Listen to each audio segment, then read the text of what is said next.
Laverne and their mom has been making paper chain garlands, and I'm not saying you shouldn't because I love them. I have them up in my house at Christmas too, but I thought it would be fun to add something a little different just for a bit of texture. I saw this pack of silver tinsel pipe cleaner at Michael's for a couple bucks, and I think we could make something kind of fun and a little funky with these. So we're just going in with a ruler and creating kind of abnormal star shapes. These are all very different and asymmetric. If you wanted them to be perfect, I would use a cookie cutter or something like that, but I like them a little wonky. Some of them have 6 points, some of them have 5, and this is how it turned out. It took me about an hour to make this whole piece. I will eventually put it up on my mantle with all of these different textures, but for now, it's just gonna live in my hallway here. Let me know what you think and stick around for more DIYs.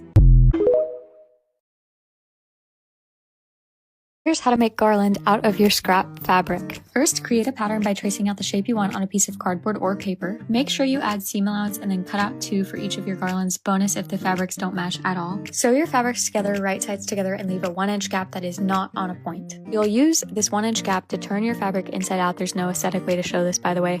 And then I like to stuff it. I actually save my serger clippings as well as really, really tiny scraps to use as stuffing for these, and I think it works really well, but you could also use polyfill. Don't worry if it's wonky, it adds to the charm. Last but not least, I like to add a blanket stitch all around the star with embroidery thread. This is really just decorative, but it also helps me close up that gap where I stuff them, and then it's done. I attach all my stars or shapes together with embroidery thread and beads, and then you have garland. These feel like something the March sisters would have sitting around their house while they perform a play, and you can make them in whatever shape your heart desires. I've done hearts as well, and they're pretty cute, if I do say so.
Ladybug ceiling, seashell chimes,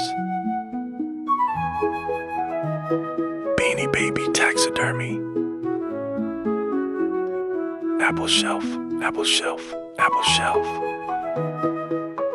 cardboard leopard shark, whimsical lampshade, literally me and my husband, key holder,